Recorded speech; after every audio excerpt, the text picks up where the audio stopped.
In case you missed the last 2 episodes, here is a quick recap.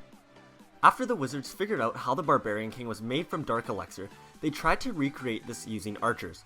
There was 2 archers, one named Ark and the other named Her. Ark was given a lot of dark elixir, but Her only got a bit. After going through the experiment, they both came out with some special cloaking power, where they could turn invisible briefly. Ark went on to become the Archer Queen. I won't spoil it for you if you haven't seen the whole story, but Her was always left out and felt that she was meant for something more. So here is the continuation of Her's story.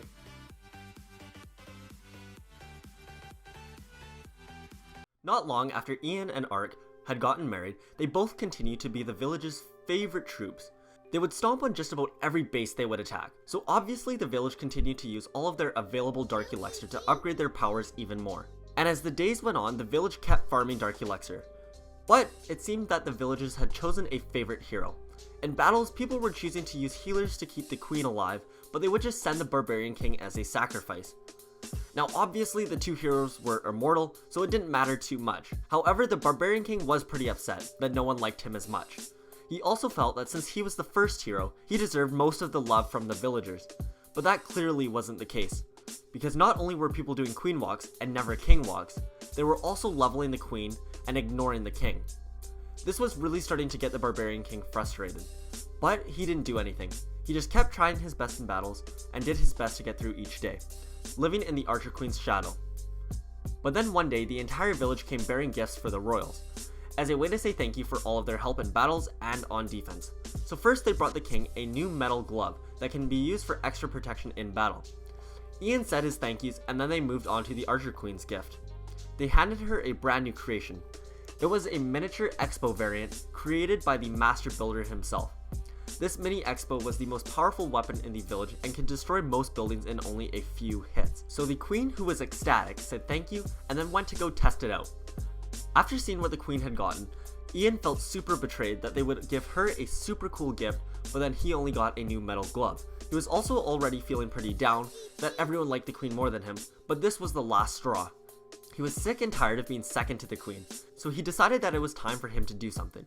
He knew that he couldn't do anything directly to the queen, since she was stronger than him, and besides, everyone would probably know this, so he had to think of something that could indirectly affect her, and then it hit him. He quickly got to work and took a quick visit to the alchemist. The wizards handed over a grey vial and told the king that this spell hasn't been released yet, we are still working on it, and we aren't sure of the side effects yet, but it's supposed to knock out whichever troop you use it on, and they shouldn't wake up for at least a week. We call it the sleep spell. So Ian grabbed the spell and also snagged a heal spell while he was at it, and then he did something sinister. He went to find the Archer Queen's best friend and then used the sleep potion on her.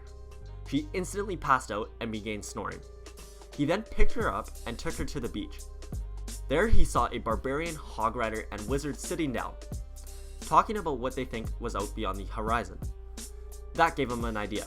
He took the sleeping archer to a secret boat and put the archer down in the cabin area, and laid the heal spell down right next to her. And then he got out and pushed the boat out towards the hog rider and wizard. After that, they were never seen in the village again.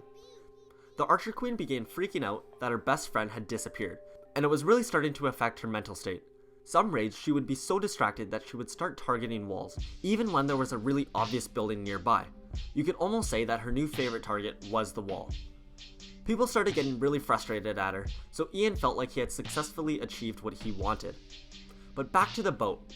There was a really bad storm that caused the boat to crash into a mysterious island. Unfortunately, the hog rider and wizard did not make it, but lucky for the archer, the heal spell bottle broke and healed her from her injuries, keeping her alive when the boat crashed. So when the sleep spell wore off, she got out of the broken boat and explored the mysterious island. And not after long, she found 2 individuals in what looked like a mini village. One was a barbarian holding an axe, and the other said that he called himself the Master Builder.